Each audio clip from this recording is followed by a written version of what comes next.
오두막 이야기 49번째 시간 5분의 책 두 권 막 읽어주는 목사입니다. 일반 서적에 질문하고 신앙 서적에 대답하는 시간. 오늘은 좀 5분이 넘을 것 같아요.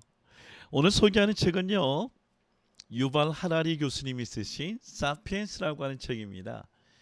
유발 하라리 교수님은요, 옥스퍼드 대학에서 중세 전쟁사를 통해서 학위를 받으시고 현재 히브리 대학교의 역사 교수로 계신 분이시죠. 이 책은 전적으로 무신론적 진화론자 또는 진화론적 무신론자의 입장에서 쓴 인류의 생성과 그리고 종말에 대한 이야기를 적은 책입니다. 유발 하라리, 이스라엘 출신이죠. 근데 이분의 미들네임이 노아입니다. 유발 노아 하라리. 이스라엘인들이 다 유신론자 입장에 있지 않다, 아주 대표적으로 보여준 책이 이 책입니다. 이 책은 네 권대로 구성되어 있는데요.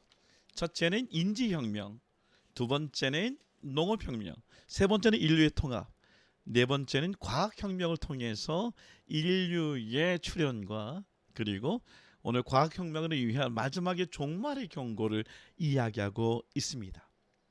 그렇습니다. 이 책을 보면 인지혁명, 호모사피엔스 시대 때에 우리가 보통 중학교 때 그림을 보면 어떻게 보면 오스트로피테쿠스, 네안데르탈인 또는 호모 에렉투스, 직립하는 인간을 통해 계속 발전하다가 호모 사피엔스가 나타난 걸로 얘기하지만 유발 하라리 그렇게 얘기하지 않습니다.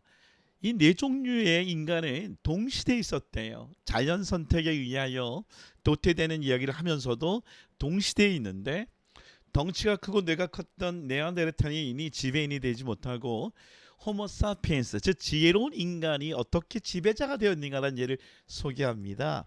그것이 바로 인지혁명이에요. 즉 언어, 여기 보면 재밌는 뒷담화라는 얘기를 하는데, 그 당시에는 모든 동물들이 터치에 의해서 소통했었지만, 그래서 50명이 100명이 아주 최대 인원이었지만 호모사피엔스는 언어를 통하여 뭐 1000명, 10,000명까지도 협력할 수 있는 공동체였기 때문에 지배자가 되었다. 오늘날 지금 코로나 바이러스와 인종차별, 조지 플로이드 사건을 좀 대변해 주는 글도 있어요. 이렇게 얘기합니다. 농업혁명은 두 번째 과제이죠. 최대의 사기극이다. 이 농업혁명이라면 인간이 행복할 줄 알았는데 행복해지기는커녕 뭐라고 얘기하느냐?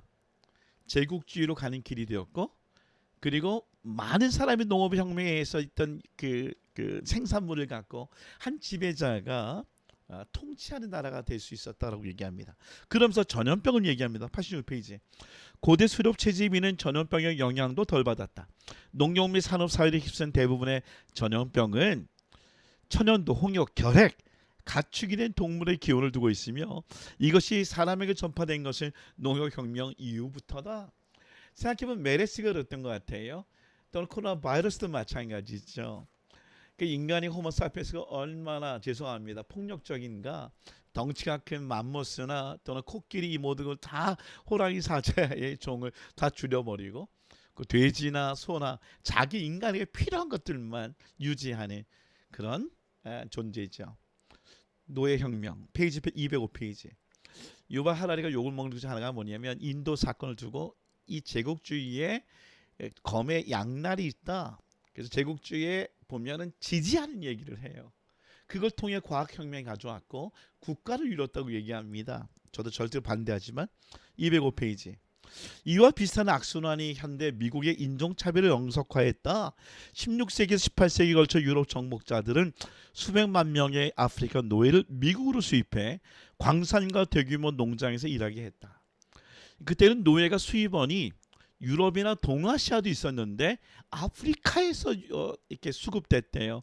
세 가지 이유입니다. 하나는 아프리카가 굉장히 가까웠었고, 두 번째는 아프리카에서는 이미 잘 확립된 노예 무역이 존재했었고, 세 번째는 가장 중요한 것은 질병인데 버지니아나 이 미국의 농장들에 있는 발생하는 것들이 아프리카의 말라리아처럼 병상이 비슷했다라고 얘기합니다. 이런 얘기하면 끝이 없어요. 세 번째는 인류의 통합인데요. 호모사피엔스는 이 언어만 갖고 있었던 것이 아니라 특별히 상상이라거나 허구라는 것을 실제 존재하는 것처럼 그 존재하지 않은 것을 통합하는 원리로 사용했다는 거예요. 돈 존재하지 않죠. 가치만 있는 것이죠. 제국 우리 제국주의는 뭐냐? 이 힘에 의하여 약한 나라들을 죄송합니다. 이 약탈하고 착취하는 일. 세 번째는 종교인데 신은 존재하지 않는다. 다만 신에 존재하지 않는 이 허구를 실제하는 것으로 해서 인간을 모았다는 거예요. 이따 반박하겠지만. 그리고 과학혁명. 옛날에 500년과 지금의 500년은 너무 다르다는 거예요. 콜럼버스의 선원이 500년 동안 잠을 잔다고 한다면 지금 21세기 아이폰 벨소리에 잠을 깨면 굉장히 놀랄 일이 있죠. 그런 만큼 과학혁명은 발전된가 얘기합니다. 그러면 564페이지 정말 하고 싶은 얘기예요. 이제까지 진화론자들은 자연 선택에 의해서 인류가 발전되었다라고 얘기합니다. 그러니까 지적 설계, 즉 설계자가 없었고 창조자 하나님이 없다고 얘기했어요. 근데 문제가 뭐냐? 과거에는 이렇게 진화론자가 얘기했지만 미래에 대해서는 역설적으로 지적 설계 옹호자들이 진화론자가 된다고 얘기해요. 즉 자연 선택에 의해서 우주가 발전해가는 것이 아니라 즉 설계자에 의해서 이 우주가 진화간다고 얘기합니다. 그 지적 설계자가 누굴까요? 호모 사피엔스라는 이름에서 뒤에 사피엔스 이름만 바꾸는 즉 호모 데우스, 인간이 신의 자리, 신의 영역까지 침범해서 특별히 뭘 다루냐?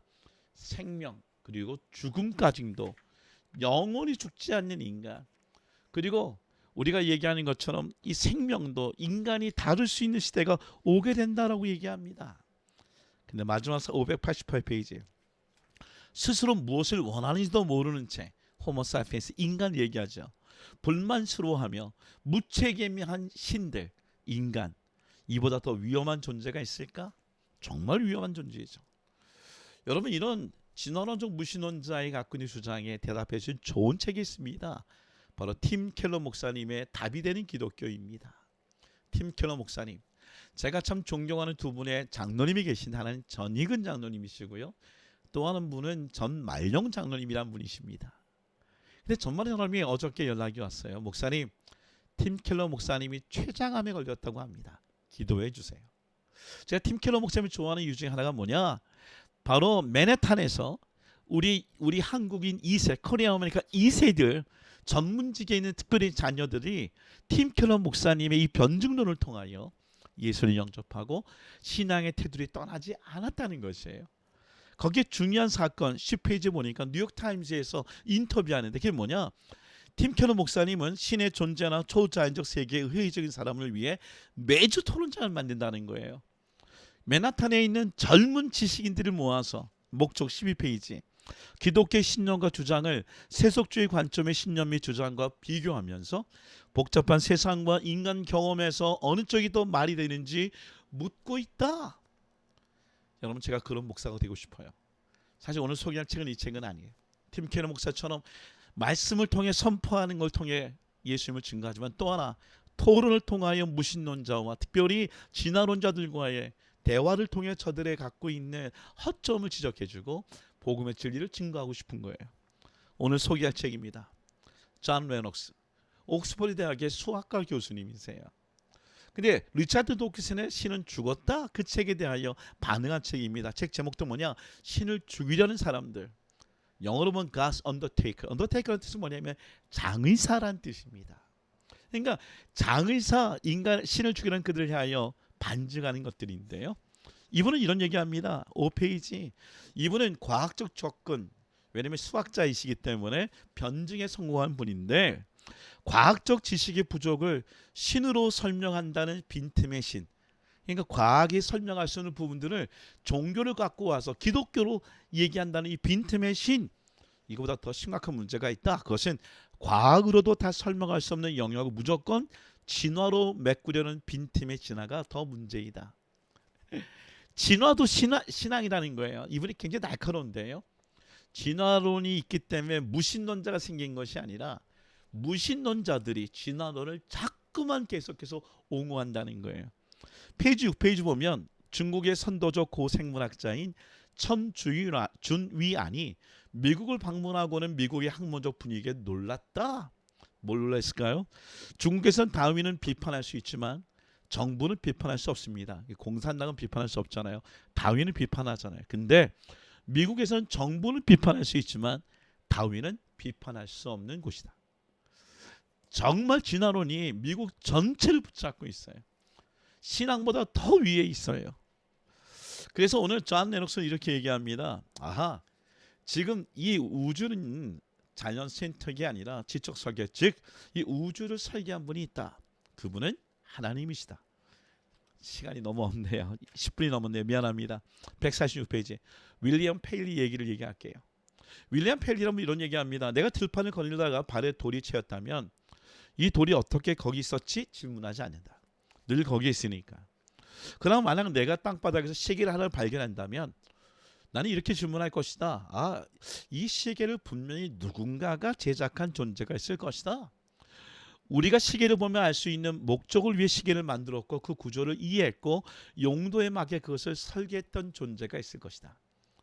설계에는 설계자가 있어야 한다. 설계자는 인격체였음이 분명하다. 그 인격체는 하나님이시다. 고백적인 거 하나 하고 마칠까요? 379페이지 형이상학을 비판하고 있는 자들을 향하여 얘기합니다. 그리스 철학자 아리스토텔레스는 그 자체는 변하지 않으면서 다른 것들이 변화를 주는 부동의 원동자가 있다고 얘기합니다. 부동의 원동자는 우주 안에 있는 것이 아니라 어떤 식이고 우주 바깥에 있다. 여러분, 이 부동의 원동자보다 더 아주 논리적으로 정확한 한 분을 설계자로 소개합니다. 아리스토텔보다 더 오래전에 창세기가 기록되었다. 창세기 이렇게 시작한다. 태초에 하나님이 천지를 창조하시니라. 이 고백. 창세기는 우주와 독립적으로 존재하는 창조주 하나님이 있다고 주장한다. 기독교의 사도 요한은 그것을 이렇게 표현한다. 태초에 말씀이 계시니라. 이 말씀이 하나님과 함께 계셨으니 이 말씀은 곧 하나님이시다. 그가 태초에 하나님과 함께 계셨고 만물이 그로 말미암아 지은 바 되었으니 지은 것이 하나도 그가 없이는 된 것이 없느니라. 아멘. 저는 이 고백을 믿습니다. 그 안에 생명이 있었으니 그 생명은 사람들의 빛이라. 여러분, 무신론자인 유발 하라리도 하나 고백하는 것이 있어요. 그것은 호모 사피엔스가 호모 데우스가 되는 것에 대해서는 굉장히 위험한 일이다 얘기합니다. 그 대표적인 나라를 우리 한국을 얘기해요. 한국이 가난하고 어려웠던 농업국가에 있었지만 산업혁명을 통해서 정말 가장 큰 딜레마를 보여준 압축된 곳이라고 얘기합니다. 왜냐하면 여러 가지 과학혁명으로 아주 진보적으로 선도하는 나라지만 페이지 GDP와 생활 수준이 극적으로 올라가는 동안 자살률이 올랐고요. 그리고 행복 지수에 비해서 굉장히 낮은 단계에 있다는 거예요. 한국의 사람들은 권력을 획득하려 데는 매우 능하지만 권력을 행복으로 전환하는 데는 그리 능하지 못하다라고 얘기합니다. 마지막 한 가지. 오늘 19년, 20년을 살고 있죠. 전 세계 모든 지역 사람들은 놀라운 신기술에 접근할 수단을 가지고 고군분투하고 있다. 하지만 이 기술은 우리에게 그것으로 무엇을 하라고 말하지 않는다. 유전공학, 인공지능 그리고 나노기술을 이용해 천국을 건설할 수도 있고 지옥을 만들 수도 있다. 현명한 선택을 한다면 그 혜택은 무한할 것이지만 어리석은 선택을 한다면 인류의 멸종이라는 비용을 치르게 될 수도 있다. 인간에게 오늘 지적 설계를 맡길 수 있겠습니까? 아닙니다. 오늘 전능하신 하나님, 그 창조주 하나님을 의지하면서 인류의 고민, 고통, 불안, 이 지구의 마지막 미래도 맡길 수 있는 오늘 그런 선택 오늘 우리에게 달려 있습니다.